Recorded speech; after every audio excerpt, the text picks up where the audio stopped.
Hallelujah. Hallelujah. आइए प्रभु के वचन देखते हैं। उस तो पहले पर छोटी प्रार्थना करेंगे। पिता परमेश्वर, तेरा धन्यवाद, तेरा शुक्र करते हैं बाप इस समय के लिए जीतते अनुग्रहकारी परमेश्वर जी, आपने समय दिया प्रभु, इसके लिए तेरा धन्यवाद, तेरा शुक्र करते हैं प्रभु जी। और सबको तेरे हाथ में सौंपते प्रभु जी, जो भी बच्चे सुनने में जाते हैं प्रभु जी, उसको सब पे तेरी आशीष, तेरी बरकत पहुँचाते प्रभु जी। पिछले दिनों में जब वचन देखा था प्रभु, उसमें तेरी आशीष थी, और आज के वचन के प्रभु तेरी आशीष और तेरी बरकत। धन्यवाद के साथ सबको तेरे हाथ में सौंपते हुए ये बेनती प्रार्थना प्रभु यीशु मसीह का नाम लेकर मांगते हैं, आमीन। हालेलुया। आइए प्रभु के वचन देखते हैं। पिछले बार हमने प्रभु के वचन को देखा था, काफ़ी बातें देखी थी, और बहुत से फोन भी मेरे को आए और कि बहुत अच्छा वचन लगा, और बहुत से विश्वासियों ने, बहुत से पास्टरों ने खास करके मेरे को फ़ोन किया कि उस दिन का वचन बहुत ज़बरदस्त था, लेकिन उस दिन मैं वचन को पूरा नहीं कर पाया क्योंकि टाइम हमारे पास कम था। आज भी हम थोड़ा वचन को देखेंगे, और पिछली बार हमने मलाकी की किताब से बहुत कुछ देखा था, तो आज भी हम वचन से देखते हैं। और आज हम दूसरा करंथियों उसका 9 अध्याय उसका 6 वचन से देखते हैं। लेकिन ये परमेश्वर की आशीष के बारे में बात करता हूँ कि परमेश्वर की आशीष कैसी है और कैसे आती है आशीष, क्योंकि परमेश्वर हमें आशीष देने वाला परमेश्वर है। कभी भी हमें आशीष से खाली नहीं रखता, वो हमेशा हमें आशीष देता है, लेकिन अपने वचन से बाहर होकर हमें आशीष नहीं दे सकता।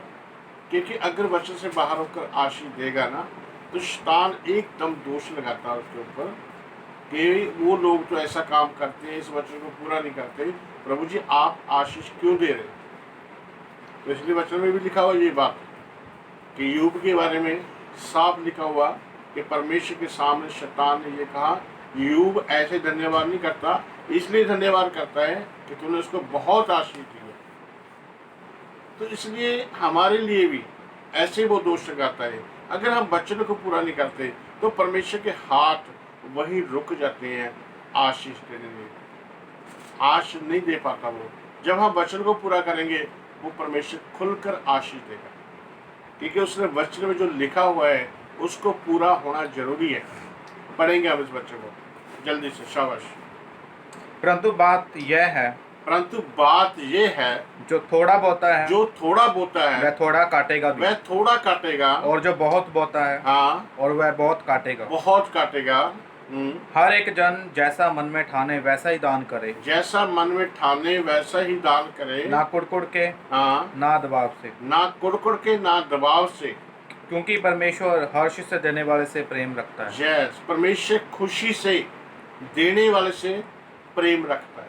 इसका मतलब क्या है, वो चाहता है कि हम दें, हम खुदा के वचन को पूरा करें। हालांकि मैं एक चीज आपको ये साफ कर देता हूँ कि परमेश्वर को आपके पैसे की जरूरत नहीं है, वो तो खुद देने वाला है और देकर भूल जाता है। क्योंकि कहावत भी है, कैसा उससे मांगो जो आपको कभी वो लाना नहीं देगा, कभी आपको जिताएगा नहीं। वो उससे मांगो जो देकर भूल जाता है, वो परमेश्वर है, प्रभु है। तो इसलिए वो हमें देता है, लेकिन वो क्यों कहता है इस वचन को पूरा करने के लिए?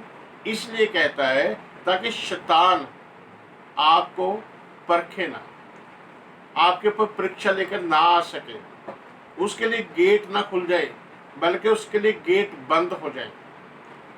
क्योंकि वचन में लिखा हुआ कि जब आदम से शैतान ने वो गलती कराई, वो पाप करवा दिया, तो उस समय परमेश्वर ने उत्पत्ति की किताब उसका 3 अध्याय 17 वचन पढ़ेंगे हम, वहां पर लिखा हुआ है 17 वचन में कि आदम तेरे कारण ये सारी भूमि श्रापित होगी। जो श्रापित हो गया, और जो कुछ भी भूमि से पैदा होता उत्पन्न होता है, चाहे वो फल है, चाहे अनाज है, गेहूं है, कुछ भी है, वो सब चीजें श्रापित है। जो पैसा है वो बहुत कम होता था उस समय ऐसा होता था कि जो भी फसल होती थी, अगर किसी के पास गेहूं की फसल है तो वो गेहूं देकर गुड़ लेकर आता था, जिसके बाद गुड़ होता था वो गुड़ देकर गेहूं ले लेता था। ऐसे लेन देन चलते थे उस समय। क्योंकि पैसा किसी के पास नहीं होता था ज़्यादा। पैसा तो बहुत कम सेठ होते थे जो उनके पास पैसा होता था, बस वो भी बहुत से गांव में एक आधा सेठ होता था। इसलिए यहाँ पर वचन में भी लिखा, कहता जैसे गुरु बिना गत नहीं, शाह बिना पत नहीं। वो क्या लिखा है कि जो शाह होते थे ना, उसके बिना इज्जत नहीं होती थी। क्योंकि जब भी लेन देन होता था, कोई शादी ब्याह होता था, वो सेठ के पास जाते थे, उसको गेहूँ दे देते थे, गुड़ दे देते थे, या अपनी जमीन रख देते थे, तो उसके बाद से पैसा लेते थे। तो पैसा इनके पास ही होता था, आम लोगों के पास पैसा नहीं होता था। वो जो सेठ होते थे वो राजों के आगे छोड़े होते थे लोग, तो ताकि वो लोगों की जरूरतों को पूरा करें। तो इसलिए वहां पर लिखा हुआ, ये सारी भूमि तेरे कारण श्रापित होगी। अब जब भी वो कोई भी उपज पैदा होएगी वो श्रापित होएगी। तो ये श्रापित होएगी, जब हम उसको खाएंगे तो श्राप हमारे ऊपर भी आ जाएगा। क्योंकि अगर हम बीमार होते हैं, डॉक्टर के पास जाते हैं, तो डॉक्टर पहले पूछता है रात को क्या खाया था। जब हम बताते हैं कि ये खाया था, तो उसी समय बताता है इसको खाने से आपकी तबीयत खराब होगी, आप बीमार होंगे। लेकिन जब श्रापित चीज खाएंगे हम, तो बीमार होंगे, परेशान होंगे, दुखी होंगे। तो ये श्राप इसलिए सारे संसार के ऊपर आ चुका है। ये सब कारण क्या था? शैतान का।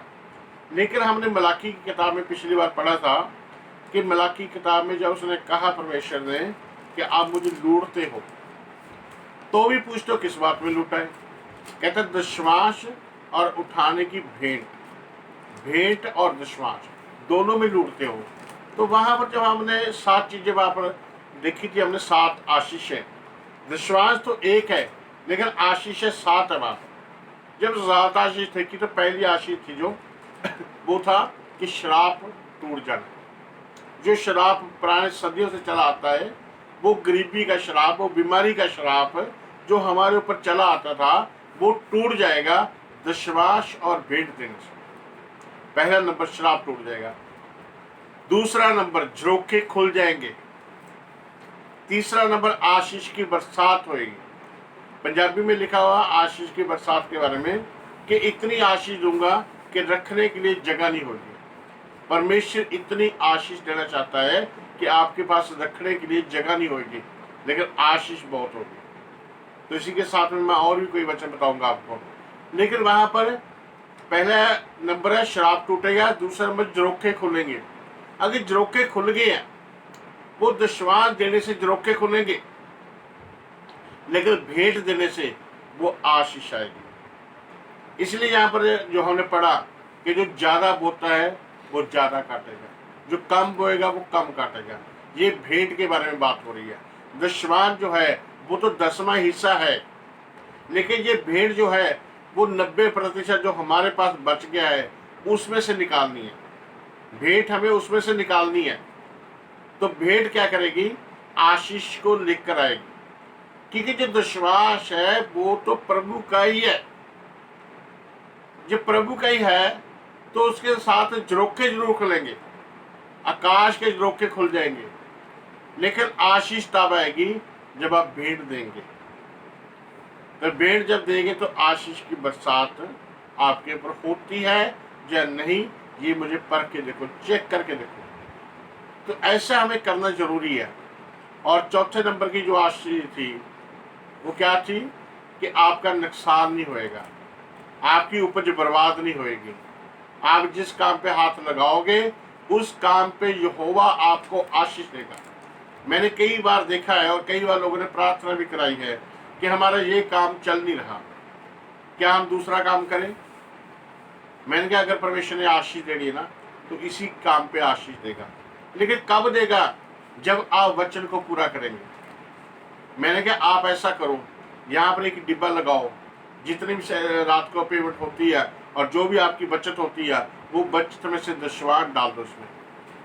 जब आप दशमांश डालते जाओगे तो फिर देखना आपने। और मैंने बहुत से लोगों को देखा ऐसा, जब से उन्होंने ये वचन को पूरा करना शुरू किया उनकी दुकानें चल पी, वो बिजनेस बिल्कुल फुल चल रहे हैं। क्यों चल रहे हैं?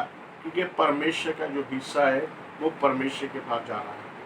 अब हम पास्टर के बारे में बात कर रहा हूँ। कई लोग पास्टर प्रार्थना करते हैं, मैं भी प्रार्थना करता हूँ और पास्टर भी अपनी कलीसिया के लिए प्रार्थना करते हैं।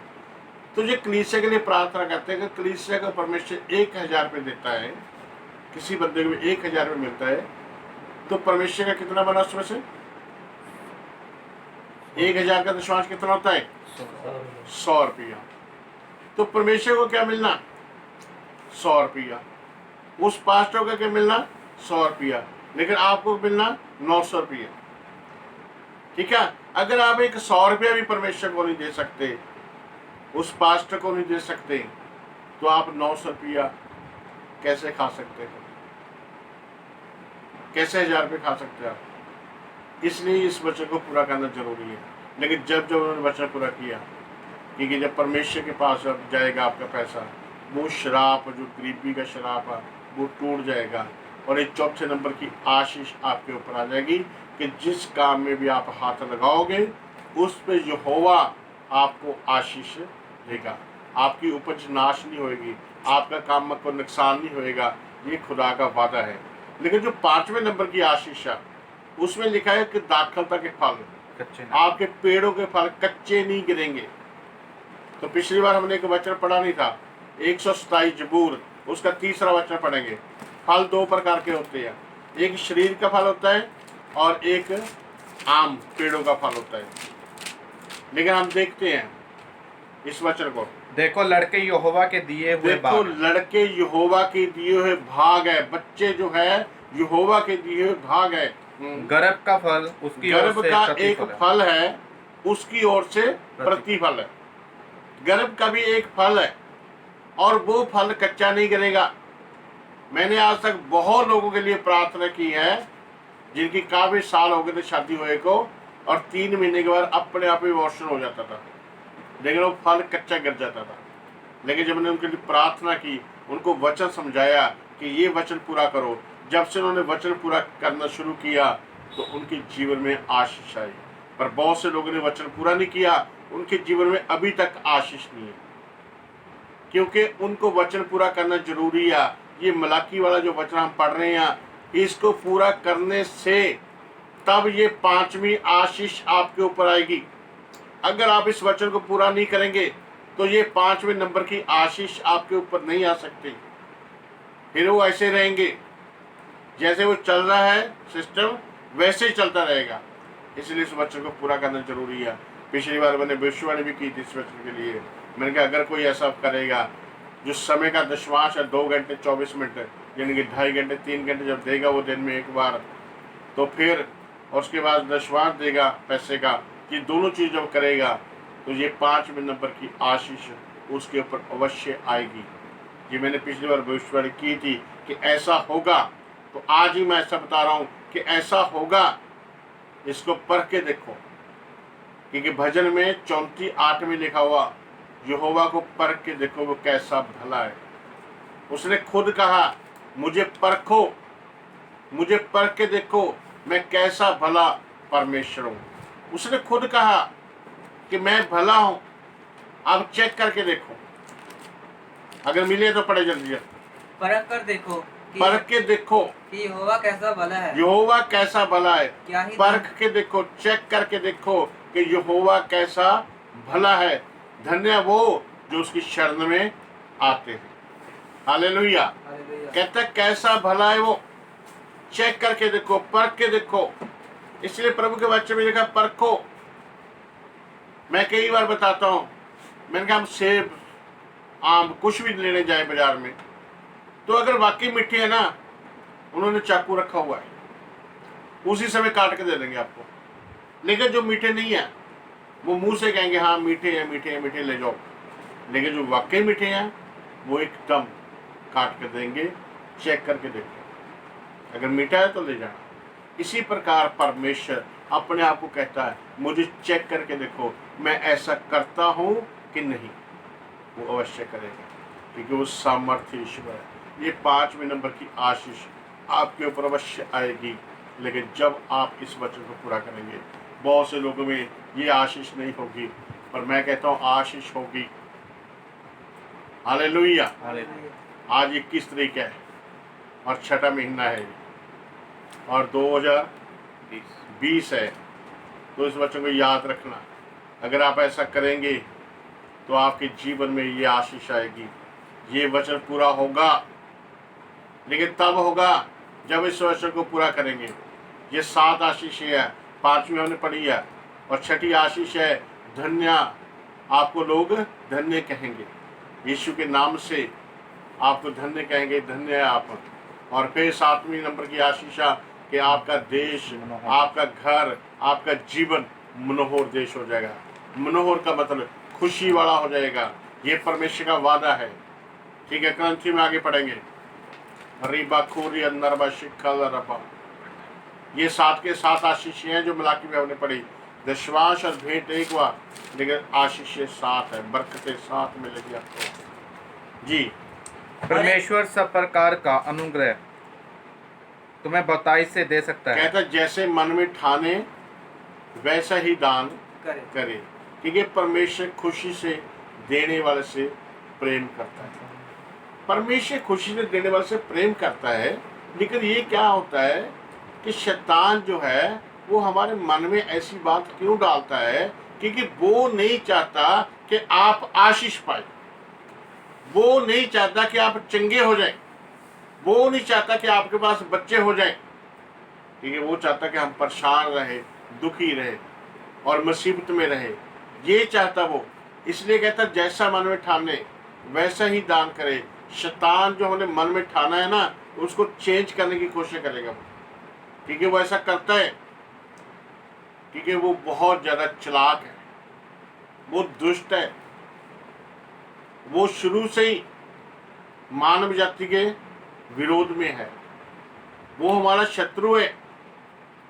वचन पत्रस में लिखा हुआ, उसका पहला पत्र 5 अध्याय उसका 8वां वचन पढ़ेंगे नहीं, वहां लिखा तुम्हारा शत्रु, तुम्हारा विरोधी शैतान इस खोज में रहता है कि किसको फाड़ खाऊं।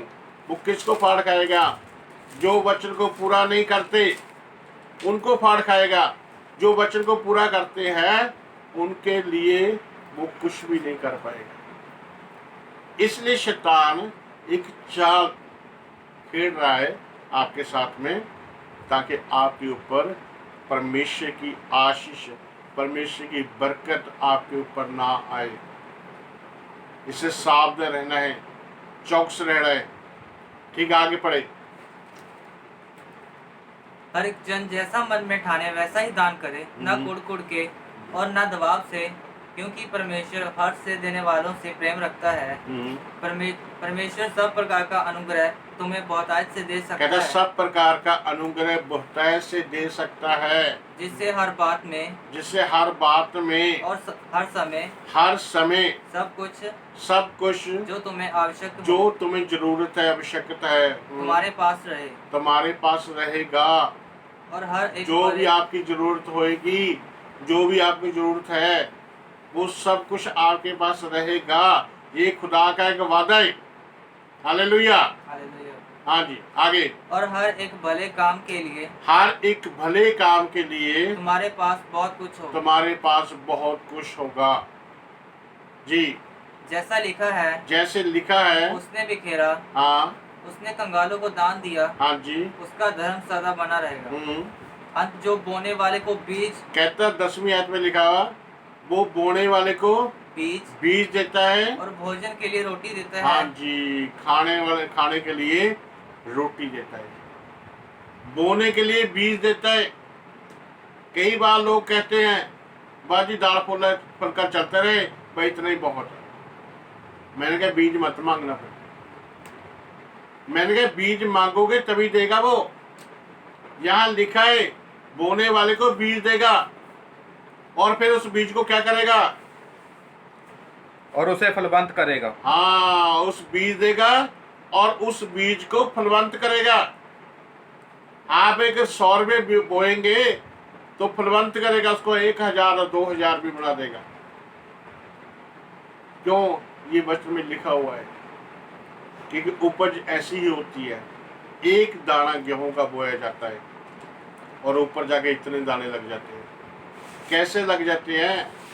क्योंकि ये कानून है, ये नीम है, ये पृथ्वी की नीम है कि ऐसा होगा।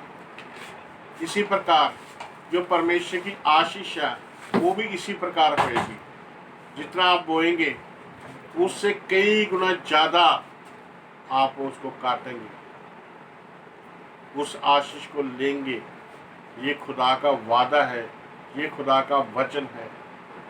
मैंने एक बार किसी जगह पे मीटिंग हो रही थी और उन्होंने अनाउंस किया, कुछ काम था उस पास्टर का, तो अनाउंस किया कि कोई है जो दान करेगा।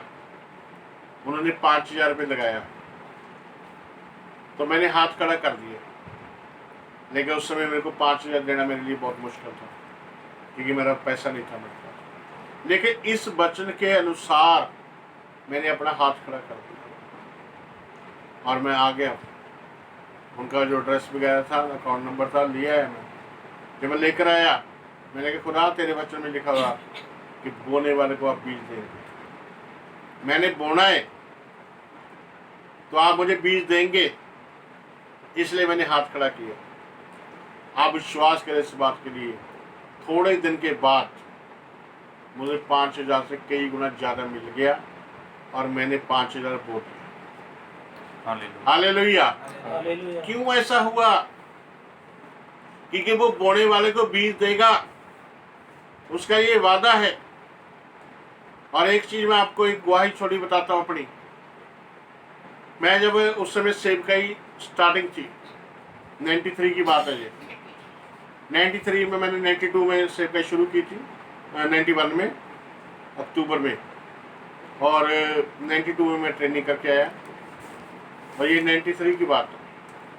अम्बाला में एक मीटिंग थी, सेमिनार था, तो मेरे को वहाँ जाना था। लेकिन उसमें उस समय मेरे पास 60 रुपये थे मेरी जेब में, और जब 60 रुपये थे तो 40 रुपये और थे, मेरे का 100 रुपया था मेरे पास। तो मैंने 40 रुपये बच्चों को दिए। मैंने कहा आप चला लेना काम, और 3 दिन की मीटिंग है, और 1 दिन मुझे जाने में लगना, 1 दिन आने में, और 5 दिन में मैं वापस आ जाऊँ।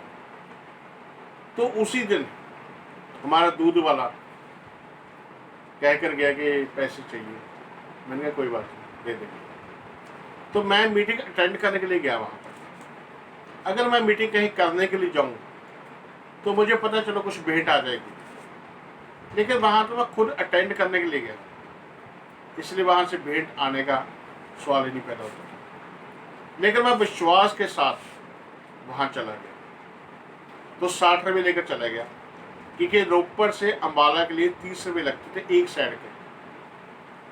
अभी तो खैर चलो 150 रुपये लगता है, लेकिन उस समय 30 रुपये लगते थे उनके।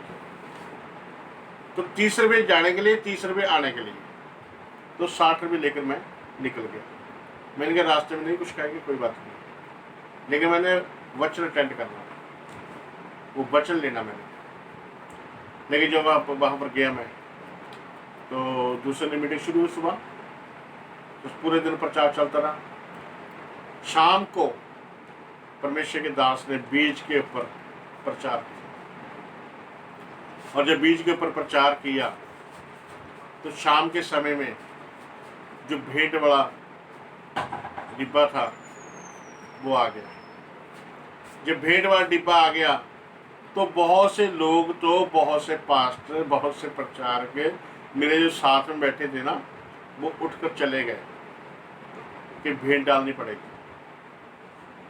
ठीक है जी, उठकर चले गए, और मैं तो बैठना था।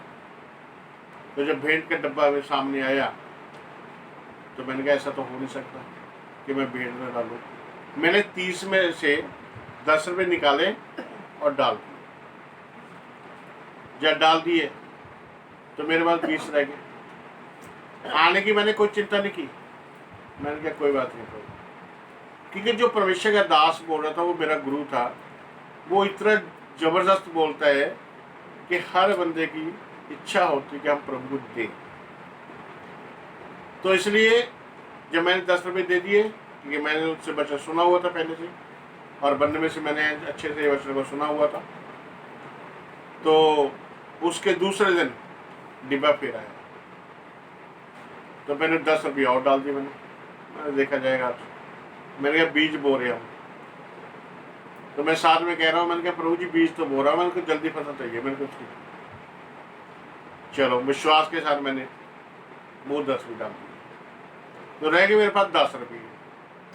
उसके थोड़ी देर बाद जब मीटिंग समाप्त हुई, एक भाई मेरे को मिला, अभी मेरा चेला था वो, अभी वो मरंडे में बहुत अच्छा बाइबल स्कूल चला रहा है। तो वो मुझे मिला, उसने मेरे हाथ में कुछ दिया, कहते पाजी पास्टर जी प्रार्थना कर। मैंने प्रार्थना की और वो चले गए, 2 दिन हो गए। तो मैंने जब देखा तो 50 रुपये। हालेलुया। तो मैंने कितने बोए थे? 20। तो मिले मेरे को कितने? 50। प्रभु ये तो बहुत अच्छी भूमि है, इसमें तो फसल बहुत जल्दी आ रही है। लेकिन 50 से तो बात नहीं बनेगी, चलो तीसरे में किराया लग जाएगा, 20 बच जाएंगे फिर। तो दिन में चाय पीने चले गए, कई पास्टर थे जो चाय पीने लगे, तो मैंने कहा चलो मैं पैसे देता हूँ। अब पास्टर उस समय सेब का स्टार्टिंग थी अभी, तो मेरे को जो भेंट होती थी संडे की 35 रुपये 40 रुपये होते थे। ठीक है, ऐसे बहुत से पास्टर थे, सब टलते थे पैसे देने के लिए। मैंने कहा मैं देता हूँ, 25 पैसे का चाय का कप तो सब, चलो 2 ढाई 3 रुपये बने, मैंने दे दिए। वो जो 10 का नोट था वो मैंने तड़ा लिया, 6-7 रुपये 5-6 रुपये बचे बाकी, और बच गए। और शाम को डिब्बा फिर आ गया। हालेलुया। जब डिब्बा शाम को आया तो मैंने 50 रुपये भी और जितनी 54-58 थी मेरे पास सारी डब्बे में डाल दी मैंने। सुबह मैंने जाना है और रात को फसल चाहिए। हालेलुया। ये विश्वास के साथ मैंने काम कर दिया, और प्रभु जानता है इस बात को जो मैं बोल रहा हूँ, कि मुझे पता है कि विश्वास फेल नहीं हो सकता। विश्वास के द्वारा पहाड़ भी हिल जाएंगे। हालेलुया। लेकिन विश्वास पूरा रखे तब। थोड़ा विश्वास काम नहीं करेगा, पूरा विश्वास होगा तब वो काम होगा। हालेलुया। उस समय हमने मीटिंग समाप्त हुई रात को, तो मेरे पास से मेरे को काम, चलो आप सुबह जा रहे हो? सुबह जा रहे हो, चलो ठीक है मिलकर जाना। ठीक है कोई बात नहीं, ऐसे मिलना था, चलो कोई बात नहीं। मुझे नहीं पता था कहाँ से परमेश्वर इंतजाम करेगा, लेकिन जब मिलने के लिए गया मैं उसको, उसने मेरे हाथ को कुछ रखा, कहता जी बीज है हमारी तरफ से, अपनी सेवकाई में इस्तेमाल करना और प्रार्थना करना हमारे लिए। मैंने कहा नहीं इसकी क्या जरूरत हुई? कहते नहीं ये हमारे लिए, हमारी तरफ से। उनको नहीं पता कि मेरे पास कुछ नहीं है, मेरे पास पैसा नहीं है जाने के लिए, नहीं, ये प्रभु को पता था और प्रभु ने उसका मन खोला। हालेलुया। जब मैं बाहर आया, शैतान कहता देखता कितने, मैंने कहा बहुत होंगे, चिंता न कर। जब मैंने देखा 300 रुपया। हालेलुया। वो 300 रुपया था, और मेरे को नहीं पता था कि 300 वहां पर मिलेगा ना मिलेगा, नहीं बिल्कुल नहीं पता था। ये प्रभु जानता है इस बात को। तो उसके बाद मैंने 30 रुपये उसी समय दशवान निकाले, तो 270 रुपये बच गए। 30 रुपये मेरा किराया लग गया, तो 240 रुपये बचे। ये 240 रुपये बचे तो मैंने 200 रुपये रात को दूध वाले को दे दिए और 40 रुपये फिर बचा। हालेलुया। ऐसे कितनी बार मेरे साथ हुआ, क्योंकि विश्वास से हम सेवकाई कर रहे हैं, और कोई सपोर्ट नहीं, कोई तनख्वाह नहीं अभी तक, और ना चाहिए, सिर्फ खुदा का साथ चाहिए। वो सब कुछ कर सकता है, लेकिन कब करेगा? मैं 92 से लेकर आज तक, मैंने पिछली बार बताया था, दशवांश कभी नहीं खाया, इसलिए मैं दशवांश के बारे में बोल रहा हूँ। मैंने पिछली बार बताया था गुजरात में मैं गया, बहुत से पास्टर दशवांश नहीं दे रहे थे, लेकिन उन्होंने प्रचार करने के लिए मैं कैसा बोला कि दशवांश के बारे में प्रचार। नेपाल में मैं गया, वहाँ पर भी ये समस्या। बॉम्बे में, पूना में बहुत बार खुदा मेरे को लेकर गया, और बॉम्बे में 2002 से ही जा रहा हूँ, 2001 से जा रहा हूँ, कितनी बार गया हूँ। तो वहाँ पर भी यही समस्या, सब जगह पे यही समस्या होती है। क्योंकि एक वचन देखेंगे हम जल्दी से, लूका की इंजील रिबा रबा शिखा रबा 15 अध्याय 8 वचन। या कौन ऐसी स्त्री होगी कौन ऐसी स्त्री होगी जिसके पास 10 सिक्के हों, जिसके पास 10 सिक्के हो, उनमें से एक खो जाए, एक खो जाए, तो वह दिया जलाकर हाँ जी, और घर झाड़ बहाकर हाँ जब जी, तक मिल ना जाए हाँ जी जी, लगाकर खोजती न रहे। खोजती न रहे। और जब मिल जाता है हम्म, तो अब वह अपनी सखियों और पड़ोसियों को इकट्ठा करके कहती है, मेरे साथ आनंद करो, आनंद करो, क्योंकि मेरा खोया हुआ सिक्का मिल गया है। मिल गया है। और मैं तुमसे कहता हूँ कि इस रीति से एक मन फिराने वाले कहता जो 10 सिक्के हैं, 10 सिक्के में से एक खो गया, 10 सिक्कों में से एक खो गया। आज ही मैं बम्बे वाला बच्चा सुन रहा था आज सुबह, 10 में से एक हो गया। अब 10 में से दशवांश कितना बनता है? एक रुपया। 10 में से एक रुपया दशवांश बनता है। ठीक है, जब एक रुपया दशवांश बनता है, वही दशवांश जो है वो 1 रुपया है, वो कलीसिया में से खो गया। वो कलीसिया से खो गए जिसको परमेश्वर ढूंढ रहा है, और परमेश्वर बोल रहा है कि वो सिक्के को ढूंढो ताकि खुदा की आशीष आपके ऊपर आ जाए। यूब के बारे में हम सुन रहे हैं। यूब के बारे में वचन में लिखा हुआ कि वो 4 खूबियां थी उसके अंदर। वो डर मानने वाला था, बुराई से परे रहने वाला था। उसमें 4 खूबी थी, इतनी क्वालिटी थी 4 बहुत ज्यादा, जैसे वो उसी से वो एक धर्मी माना गया। एक से ऊज देश में यूब नाम एक पुरुष था जी। वह खरा और सीधा था और परमेश्वर का भय मानता था और बुराई से दूर रहता था। उसके 7 बेटे और 3 बेटियां उत्पन्न हुई जी। उसके 7,000 भेड़ बकरियां। बस ये आशीषें हैं यहाँ पर यूब के जीवन से हम देख रहे हैं। पहला नंबर यूब के जीवन में क्या था? सबसे पहले खरा था। दूसरा नंबर सीधे का मतलब बिल्कुल वचन के अनुसार चलने वाला। और यहाँ पर तो उंगली रख रही है, लेकिन मैं वचन बोलूंगा यहोशू की किताब में उसका 1 अध्याय उसका 7 वचन में परमेश्वर ने यहोशू को कहा, 1 का 7, इतना हो कि तू हियाव बांधकर और बहुत दृढ़ होकर जो व्यवस्था मेरे दास मूसा ने दी है, उन सब के अनुसार करने में चौकसी करना। उससे ना तो दाहिने मुड़ना जी और ना बाएं। तब तू जहाँ जाएगा वहाँ तेरा काम सफल होगा। हालेलुया। कहता जहाँ तू जाएगा वहाँ तेरा काम सफल होगा। हालेलुया। जहाँ तू जाएगा वहाँ तेरा काम सफल होगा। हालेलुया। रबाकू रबा शंदर रबा हरिवा शिखा रबा। हाँ जी, आगे। व्यवस्था की ये पुस्तक तेरे चित्त से कभी ना उतरने पाए। इसी में दिन रात ध्यान किया करना। इसलिए कि जो कुछ उसमें लिखा है उसके अनुसार करने में तू चौकसी करना। क्योंकि ऐसा करने से तेरे सब काम सफल होंगे। ऐसा करने से सब तेरे काम सफल होंगे और तू प्रभावशाली होगा। क्या मैंने तुझे आज्ञा नहीं दी जी? हियाव बांधकर दृढ़ हो जा, वह ना खाना और तेरा मन कच्चा ना हो। क्योंकि जहाँ तू जाएगा वहाँ तेरा परमेश्वर यहोवा तेरे संग रहेगा। जहाँ तू जाएगा तेरा परमेश्वर यहोवा तेरे संग चलेगा। कब संग चलेगा?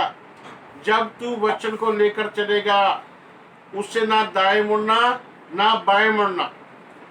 देखो, जब हम दाएं मुड़ेंगे और बाएं मुड़ेंगे, दाएं मुड़ेंगे बाएं मुड़ेंगे, तो छेप कौन सी बनती है? सांप की, शैतान की बनती है। इसलिए बच्चे में लिखा ना दाने मुड़ना ना बाएं मुड़ना, बिल्कुल सीधा चलना है। तो यूब में ये बात थी, वो खरा था और सीधा था वचन के अनुसार, और परमेश्वर का डर मानता था, भय मानता था परमेश्वर का। और चौथा नंबर क्या था? बुराई से दूर रहता था। बुराई से दूर रहता था। जैसे तीमुथियुस को कहा, जवानी की अभिलाषा से भाग, इससे दूर रह, इसके पास ना जाना, लेकिन इससे दूर रहना। ये खुदा का वचन है। हालेलुया। तो 6 आयत में जब वो मुंह मिला, शैतान ने जब बात हुई परमेश्वर के साथ में, तो उसने क्या कहा? एक दिन यहोवा परमेश्वर के पुत्र उसके सामने उपस्थित हुए। हाँ। और उनके बीच शैतान भी आया। यहोवा ने शैतान से पूछा, तू कहाँ से आता है? तू कहाँ से आता है? शैतान ने यहोवा को उत्तर दिया, हाँ। पृथ्वी पर इधर उधर घूमते फिरते और डोलते डोलते आया हूँ। हाँ। और यहोवा ने शैतान से पूछा, क्या तूने मेरे दास अय्यूब पर ध्यान दिया है? क्योंकि उसके तुल्य खरा और सीधा और मेरा भय मानने वाला और बुराई से दूर रहने वाला मनुष्य और कोई नहीं है। शैतान ने यहोवा को उत्तर दिया, क्या अय्यूब परमेश्वर का भय बिना लाभ के मानता है? क्या तूने उसकी और उसके घर की और जो कुछ उसका है? एक मिनट, हौली। क्या तू उसकी और उसके घर की, उसकी और उसके घर की, उसकी क्या मतलब? उसके जीवन की, और फिर उसके घर की, जी, और जो उसका है, और जो उसका है, उसके चारों ओर बाड़ा नहीं बांधा। ये 4 चीजें थी। पहले नंबर तो उसकी रक्षा करी प्रभु ने, फिर उसके घर की, फिर जो उसका था उसकी, और चौथा नंबर उस पर बाड़ा बांधा है। हालेलुया। जैसे बच्चों हमने 4 बातें पढ़ी उसके जीवन में। पहले वो खरा था, सीधा था, परमेश्वर का भय मानने वाला था, और चौथे नंबर पे बुराई से दूर रहता था। तो ये बाड़ा जब तब लगता है जब 4 बातें हमारे जीवन में होगी। हालेलुया। तब बाड़ा लग जाएगा हमारी ओर, परिवार की ओर, और जो कुछ भी हमारा है उस सब के ऊपर, और उसके चारों ओर बाड़ा लग जाएगा। उसके चारों ओर बाड़ा लग जाएगा। ये बाड़ा लगाना जरूरी है। देखिए यूब के जीवन में क्या था, वो हर दिन प्रतिदिन वो परमेश्वर के लिए होम बलि चढ़ाता था। ये हमने पढ़ा नहीं है, लेकिन 3-4 आयत में होगा ये।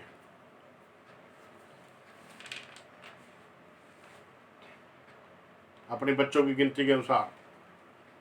हाँ जी, 5वीं। और जब बोझ के दिन पूरे हो जाते, तब अय्यूब उन्हें बुलाकर पवित्र करता और बड़े बोर को उठकर उनकी गिनती के अनुसार होम बलि चढ़ाता था। क्योंकि अय्यूब सोचता था, कदाचित मेरे लड़कों ने पाप करके परमेश्वर को छोड़ दिया है।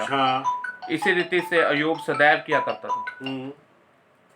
सदा किया करता था वो, ठीक है, सदा किया करता था। तो वो परमेश्वर को भेंट चढ़ाता था और सारे वचन को पूरा करता था। इसलिए उसके चारों ओर एक बाड़ा बांध रखा था परमेश्वर ने। हालेलुया। तो परमेश्वर को जो ये 4 चीजें उसमें देखी, तो परमेश्वर चाहता था मैं उसको आशीष दूं, उसे बहुत ब्लेस करूं, बहुत आशीष दूं। लेकिन वो शैतान की तरफ भी देख रहा था परमेश्वर के। शैतान देखेगा कि अगर मैं इसको ज्यादा आशीष दूंगा तो वो कहेगा इसको आशीष तूने कैसे दे दी, इसमें तो ये कमी है, ये कमी है, ये कमी है।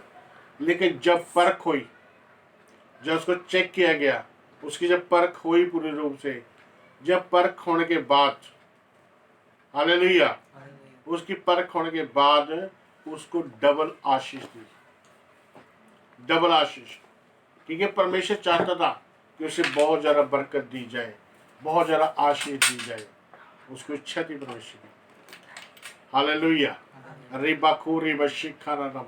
एक वचन और देखेंगे जल्दी से, व्यवस्था बंद की किताब,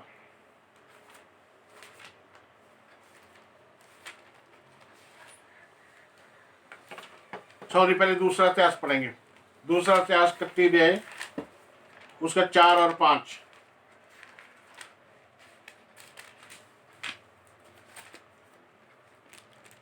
उसने यरूशलेम में रहने वालों को, याजकों और लेवियों को उनका हाँ। भाग देने की आज्ञा दी, हाँ जी, उनकी भाग देने की आज्ञा दी, ताकि वे यहोवा की व्यवस्था के काम पर मन लगाकर कर सके। यस, लेवियों को भाग देने की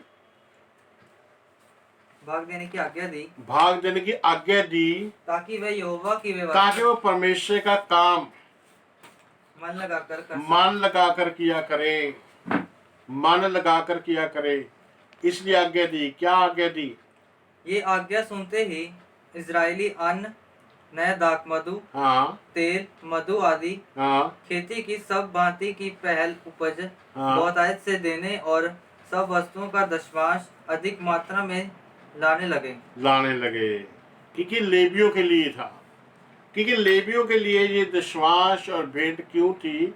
क्योंकि लेवियों ने जब कनान के ऊपर कब्जा किया इन्होंने सबने, तो 11 गोत्रों को तो जो भूमि थी वो बांट दी गई, उनको इलाके दे दिए गए। ये इलाका आपके पास है, ये इलाका आपके पास है, उनको बांट दी वो।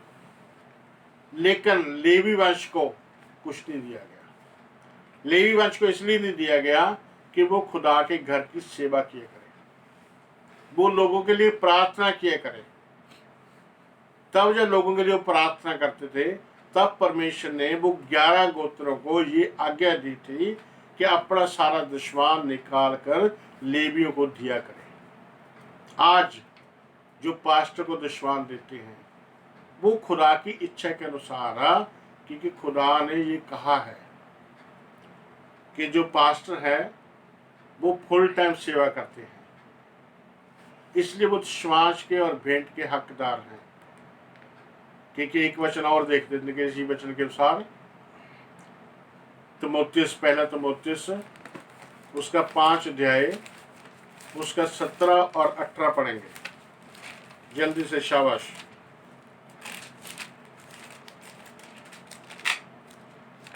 जो प्राचीन अच्छा प्रबंध करते हैं, विशेष करके वो जो वचन सुनाने में और सिखाने में परिश्रम करते हैं, हाँ, मेहनत करते हैं, दो गुने आदर के योग्य समझे वह 2 गुणे आदर के योग्य समझे जाएं। ये वचन में लिखा हुआ है। जो वचन सुनाने वाले या सिखाने वाले या वो दुगने आदर के योग्य समझे जाए। जब हमारे पास घर में कोई मेहमान नहीं आना, या किसी रिश्तेदार नहीं आना होता है, तो हम घर की सफाई भी करते हैं, ये भी करते हैं, वो भी करते हैं। और अगर हम एक सब्जी के साथ रोटी खा सकते हैं तो उस दिन हम 2-3 सब्जी बनाते हैं। इसलिए बनाते हैं कि कोई खास मेहमान और रिश्तेदार आने वाला है। लेकिन वचन में क्या लिखा हुआ? अगर परमेश्वर का दास आएगा तो आप उनसे दुगने आदर के योग्य समझा जाए।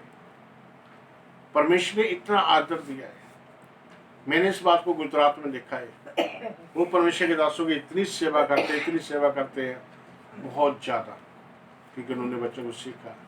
और खुदा का धन्यवाद कि उन सब विश्वासियों के पास बहुत आशीष है, बहुत आशीष है। खेती है सबके पास और बहुत बड़ी आशीष है।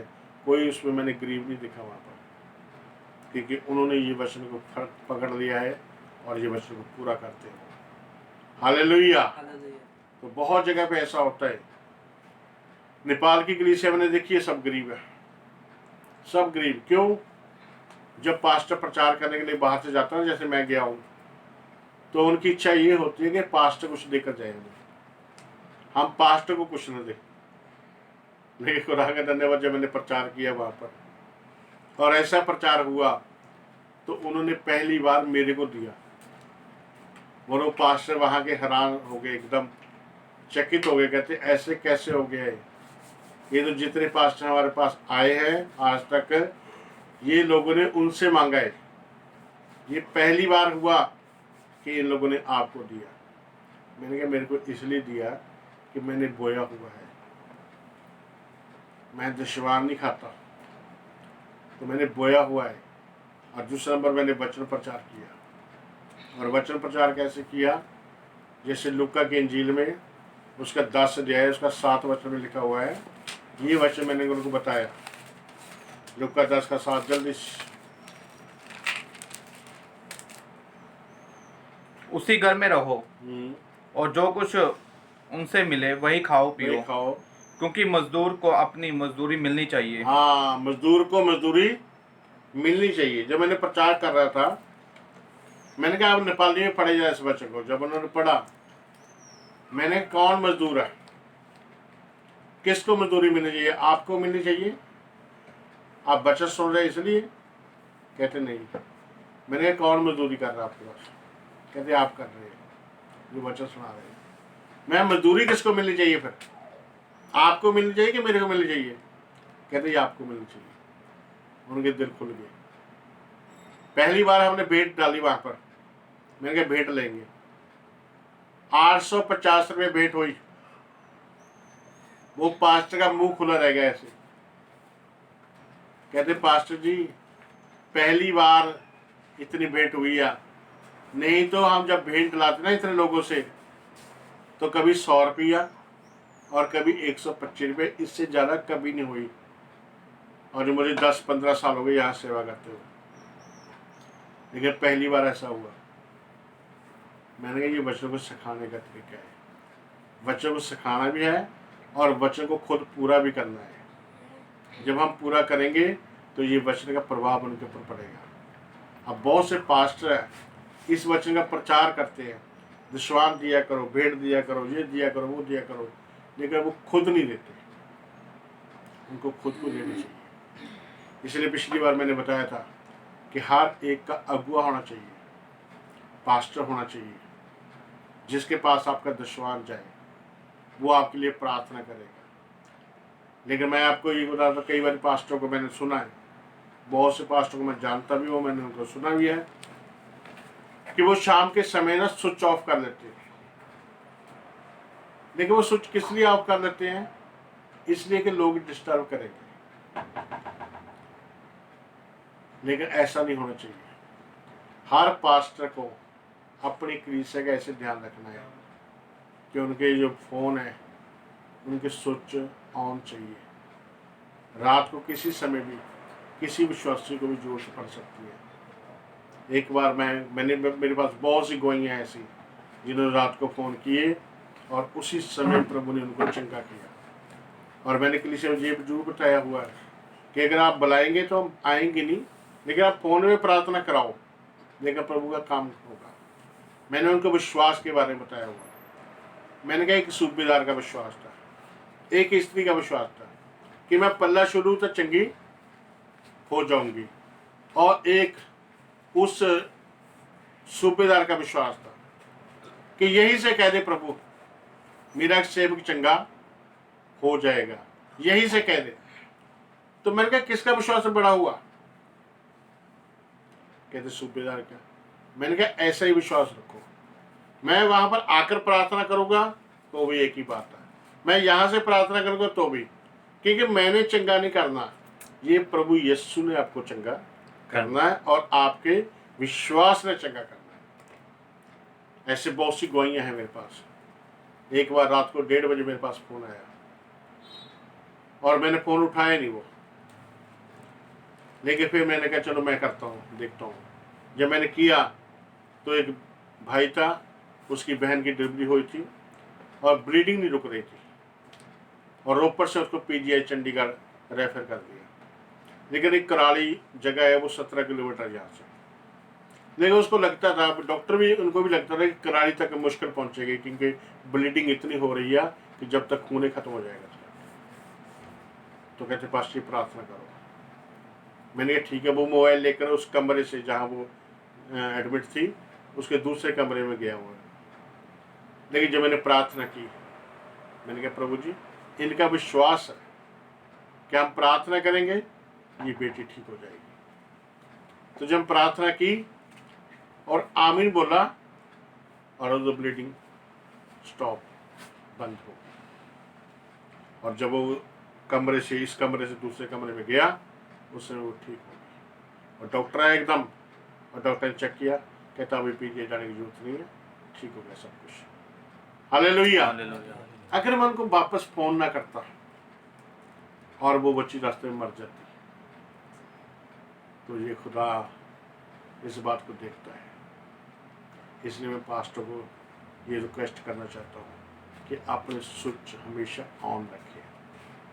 किसी समय भी आपकी कलीसिया को किसी को भी जरूरत पड़ सकती है। मेरा फ़ोन किसी समय भी आप डायल करें, मेरे सराहने के पास पड़ा होता है और ऑन होता है। और मीटिंग में भी मैं स्विच ऑफ कभी नहीं करता, साइलेंट लगाते जाओ, उसको बाद में पता चलता है कि किसी की मिस कॉल आई। हालेलुया। लेकिन बहुत से पास्टर आराम चाहते हैं। लेकिन बच्चों में आज मैंने सुना है बहुत से पास्टरों के बारे में कि बहुत से पास्टर पैसे लेते हैं प्रार्थना करने के लिए, तेल के ऊपर प्रार्थना करते हो और तेल देते लोगों को प्रार्थना करके, और तेल के ऊपर लिखा हुआ कि इसमें और नहीं डालना, जब ये खत्म हो जाएगा तो वापस लेना है, क्योंकि वो पैसे से मिलेगा, तेल भी पैसे से मिलेगा, पानी भी पैसे से मिलेगा। लेकिन एक बिजनेस है ये। और बहुत से पास्टर से सुना मैंने, और लोग बताते हैं कि वो पास्टर पैसे मांगते हैं, प्रार्थना करने के लिए पैसे मांगते हैं, तब प्रार्थना करेंगे, और घर में आना है तब वो पैसे मांगते हैं। उन्होंने फीस रखी है, किसी 3,000 रखी है, किसी 4,000 रखी हुई है। घर में आने के लिए आपसे वो 4,000 लेंगे, और जो आप खिलाएंगे वो अलग से। लेकिन मैं उनको बताना चाहता हूँ कि मत्ती की इंजील उसका 10 अध्याय उसका 8 और 9 आयत पढ़ेंगे। हालेलुया। बीमारों को चंगा करो, बीमारों को चंगा करो, मरे हुओं को जिलाओ, मरे हुओं को जिलाओ, कोढ़ियों को शुद्ध करो, कोढ़ियों को शुद्ध करो, दुष्टात्माओं को निकालो। हाँ जी। तुमने सेंत मेंत पाया है, हाँ। सेंत मेंत दो। हाँ, मुकुट पाया है फ्री। और फ्री पाया है और फ्री दे दो। आपने फ्री पाया है और फ्री बांट दो, किसी पैसे की जरूरत नहीं है। मैं कई बार बहुत से लोग मेरे पास आते हैं, उनके पास जिन है, बड़े बड़े दुष्टात्मा है और बहुत देर से है। उन्होंने कहा प्रभु में तो ना हम चल सकते हैं, लेकिन आप पैसा बताओ कितना चाहिए, हम पैसा दे देंगे। क्योंकि दूसरे जो विश्वासी है ना, उनके अंदर से दुष्टात्मा निकली है, वो प्रभु में आए, और उनको देखकर वो लोग आए मेरे पास में, कहते हम पैसा दे देंगे, 50,000 मांगो, कितना मांगते हो मांगो आपका है, लेकिन हम प्रभु में नहीं चलेंगे। मैंने कहा ऐसा हम नहीं कर सकते, हम आपसे एक पंजी भी नहीं लेंगे, एक पैसा भी नहीं लेंगे, लेकिन आपको प्रभु में चलना होगा, तब ये दुष्टात्मा निकल जाएगी और वापस नहीं आएगी। अगर मैं पैसे लेकर आपसे दुष्टात्मा निकाल देता हूँ आप में से, तो ये 7 दुष्टात्मा को और को लेकर आएगी, क्योंकि आप वचन से खाली होंगे। हालेलुया। तो पैसे की जरूरत नहीं है, क्योंकि एक वचन इसके साथ में और पढ़ूंगा आपके लिए, प्रेरितों के काम उसका 3 अध्याय, उसका पहला वचन पढ़ेंगे जल्दी से। पतरस और यूहन्ना तीसरे पहर प्रार्थना के समय मंदिर में जा रहे थे, और लोग एक जन्म के लंगड़े को ला रहे थे जी, जिसको वह प्रतिदिन मंदिर के उस द्वार पर जो सुंदर कहलाता है बिठा देते थे कि वह मंदिर में जाने वाले से भीख मांगे। जब उसने पतरस और यूहन्ना को मंदिर में जाते देखा, हाँ जी, तो उनसे भीख मांगी। पतरस ने यूहन्ना के साथ उसकी ओर ध्यान से देखकर कहा, हमारी ओर देख। अंत वह उनसे कुछ पाने की आशा रखते हुए उनकी ओर ताकने लगा। हाँ। तब पतरस ने कहा, चांदी और सोना तो मैंने पहले बताया ना कि पैसे नहीं होते थे उस समय, चांदी सोना जरूर होता डाला हुआ लोगों ने।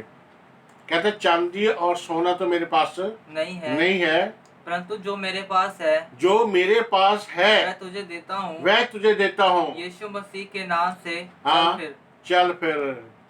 उसने लंगड़े का हाथ पकड़ा और खड़ा कर दिया। और यहाँ पे पतरस क्या कह रहा है, सोना चांदी रुपए तो मेरे पास नहीं है, लेकिन फिर भी मेरे पास कुछ है। वो क्या था? परमेश्वर का अभिषेक, परमेश्वर की सामर्थ्य उसके पास कि वो 10 दिन अभी प्रार्थना से उठकर आए थे और पवित्र आत्मा को मिला था और उसने लंगड़े को खड़ा कर दिया और पूरा यरूशलेम हिल गया था इस बात से कि वो लंगड़ा कैसे खड़ा हो गया, क्योंकि उस मंदिर में हमेशा लोग उसे देखते थे भीख मांगते हुए, लेकिन आज वो चलने लग गया और मंदिर में जाकर वो स्तुति आराधना करने लगा, तो वहाँ पूरा यरूशलेम हिल गया इस बात से। देखिए ये कैसे हुआ, ये परमेश्वर की सामर्थ्य से हुआ, प्रभु यीशु की सामर्थ्य से हुआ। उसने कहा सोना चांदी तो नहीं भाई मेरे पास है, लेकिन कुछ है, वो है यीशु मसीह की सामर्थ्य। हालेलुया। उसके द्वारा प्रभु ने उसे चंगा कर दिया। और फिर 4 अध्याय उसका 34 और 35 वचन में जब ये सामर्थ्य पहले उनके पास आई, आज हमें पास्टरों सामर्थ्य की जरूरत है, पैसे की जरूरत नहीं है। पैसे की सपोर्ट आपको बहुत लोग कर सकते हैं, पर सामर्थ्य जो है वो प्रभु यीशु से आएगी। और सामर्थ्य की जरूरत है सबसे बड़ी। जो पतरस के पास पहले सामर्थ्य आई और फिर पैसा कहाँ आया, देखो उन्होंने जेबें अपनी खाली करके दिखा दी थी उनको, लंगड़े को, कि सोना चांदी तो हमारे पास है नहीं, रुपया तो हमारे पास है नहीं, हम बिल्कुल खाली है, लेकिन सामर्थ्य है। तो आज पास्टर अगर आप खाली भी है, अगर परमेश्वर की सामर्थ्य आपके अंदर है तो चिंता करने की जरूरत नहीं है। वो सामर्थ्य सब कुछ लेकर आएगी। लिखा है, कहते स्तुति आराधना ऊपर आ जाती है और आशीष को लेकर आती है, वो आशीष को नीचे लेकर आती है। वो आशीष क्या है? परमेश्वर की सामर्थ्य है, और सामर्थ्य के साथ सब कुछ हो जाएगा। और यशायाह की किताब उसका 10 का 27 में लिखा हुआ, कहता जो अभिषेक का वो सारे जूड़ों को तोड़ देता है, गरीबी के जूड़ों को तोड़ देता है, बीमारी के जूड़ों को तोड़ देता है, शैतानी जूड़ों को तोड़ देता है, लेकिन वो अभिषेक तोड़ेगा। और अभिषेक कहाँ से आएगा? जैसे मैंने दशवांश के बारे में बताया है, मैं समय के दशवांश के बारे में बता रहा हूँ। 2 घंटे 24 मिनट बनते हैं समय का दशवांश, 24 घंटे का दशवांश है हमारे पास, 12 घंटे दिन के हैं, 12 घंटे रात के हैं। इसका दशवांश 2 घंटे 24 मिनट बनते हैं। लेकिन मैं कहता हूँ कि ठीक है, आप 2.5 घंटे भी दे सकते हैं, अगर 3 घंटे दे तो और भी अच्छा है, साथ में भेंट भी चले जाएगी, दशवांश के साथ में भेंट भी चली जाएगी। और जब आप 3 घंटे देंगे तो 1 महीने में 90 घंटे बनेंगे। अगर आप 100 घंटा पूरा कर दें, जैसे 3 घंटे देनी है उसको 15 मिनट 10 मिनट और लगाते रहो तो 10 घंटे और हो जाएंगे। तो जो 100 घंटा हो गया तो 100% से ऊपर गारंटी है कि जो भी आपका काम रुका हुआ वो बढ़ जाएगा, और जो भी आशीष आपको चाहिए वो आपको मिल जाएगी, और जो भी गरीबी के श्राप के ऊपर है टूट जाएगा, जो भी बीमारी का श्राप है वो भी टूट जाएगा। लेकिन 3 घंटे प्रार्थना करने के बाद, ये समय का दशवांश है। और पैसे के दशवांश के बारे में मैंने बता दिया आपको कि पैसे का दशवांश तो बहुत जरूरी है। लेकिन यहाँ पर 34 आयत पढ़ेंगे, 33 से पढ़ेंगे। प्रेरित बड़ी सामर्थ से प्रभु यीशु मसीह की जी उठने की गवाही देते रहे और उन सब पर बड़ा अनुग्रह था। हाँ, उनमें से कोई भी दरिद्र ना था, हाँ, कोई भी गरीब नहीं रहा, क्योंकि जिनके पास भूमि या घर थे, हाँ, वे उनको बेच कर बिकी हुई वस्तुओं का दाम लाते, हाँ जी, और उसे प्रेरितों के पांव पर रखते थे, प्रेरितों के पांव के ऊपर रख देते थे, और जैसी जिसे आवश्यकता होती थी उसके अनुसार हर एक को बांट दिया करते थे। हाँ, जब अभिषेक पहले आ गया, जब पहले अभिषेक आया और अभी पैसे जो आए वो जेबों में डालने की जरूरत नहीं पड़ी, पैरों के ऊपर डालने लगे लोग। पैसा उनके पैरों के ऊपर गिरने लग गया। हालेलुया। पैसा उनके पैरों के ऊपर आ गया, लेकिन पहले क्या आया?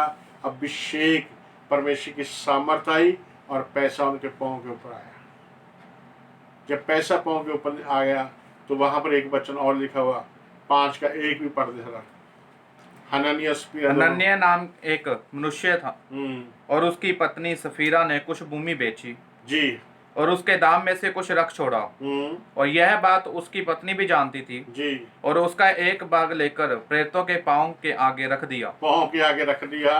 पतरस ने कहा, हे हनन्याह, हाँ। शैतान ने तेरे मन में यह बात क्यों डाली हाँ। कि तू पवित्र आत्मा से झूठ बोले हाँ। और भूमि के दाम में से कुछ रख छोड़े? हाँ। जब तक वह तेरे पास रही जी। क्या तेरी ना थी? हाँ। और जब तक बिक गई तो क्या तेरे वश में ना थी? वश में ना थी। तूने यह बात अपने मन में क्यों विचारी? तू मनुष्यों से नहीं परंतु परमेश्वर से झूठ बोला है। आमीन। बस जी। तो यहाँ पर जो हनन्याह सपीरा दो पति पत्नी थे, जैसे लोग करते थे ना, लोग ईमानदारी से अपनी जमीनें बेच बेच कर पैसा सेवा के लिए दे रहे थे, प्रेतों के पांव के ऊपर डाल जाकर। तो हनन्याह सपीरा के पास भी एक जमीन थी, एक टुकड़ा होगा। तो उन्होंने सोचा कि इसको भी हम दे दें। लेकिन जब देने के बारे में उन्होंने सोचा तो ये कैसे हुआ?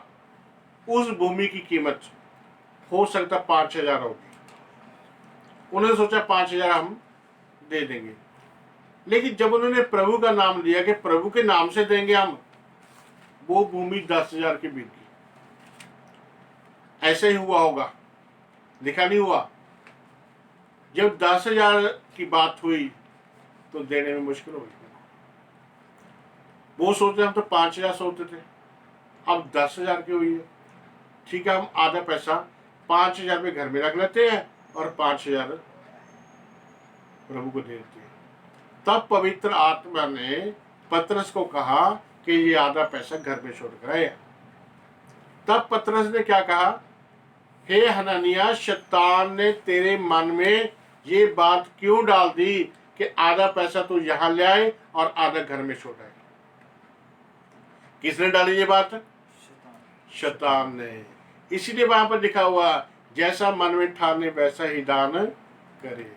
तो शैतान हमें हमेशा दशवार देने से और भेंट देने से रोकता है और प्रार्थना करने से रोकता है, ताकि हम वचन से बाहर हो जाए और उसके लिए एक गेट खुल जाए, ताकि हमें वो नुकसान पहुंचा सके, हमारी आशीष को रोक सके, हमारे पर गरीबी बनाकर रखे वो।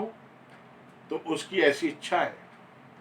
लेकिन जब हम वचन को पूरा करेंगे तब शैतान कभी भी हमारे ऊपर बीमारी या दुख मुसीबतें नहीं लेकर आ सकता।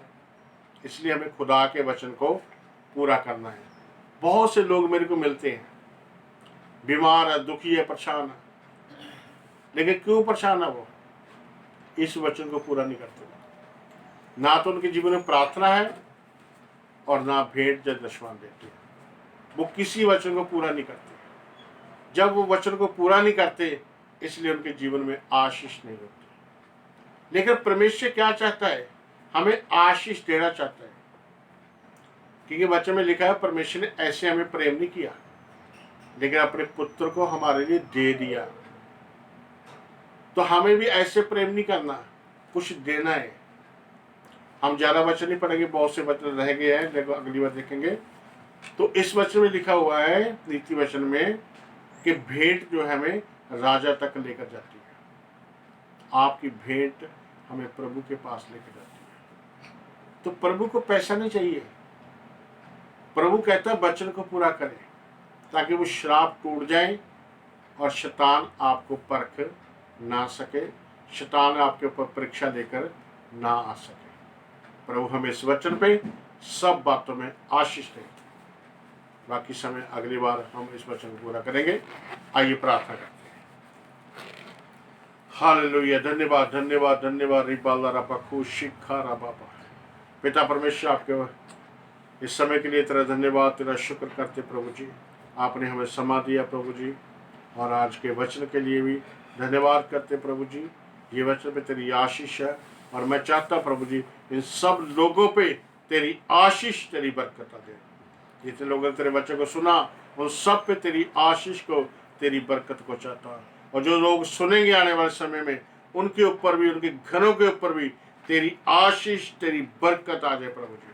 सब ये जो तुम पूरा करो। धन्यवाद के साथ ये बेनती प्रार्थना प्रभु यीशु मसीह का नाम लेकर मांगते हैं। आमीन।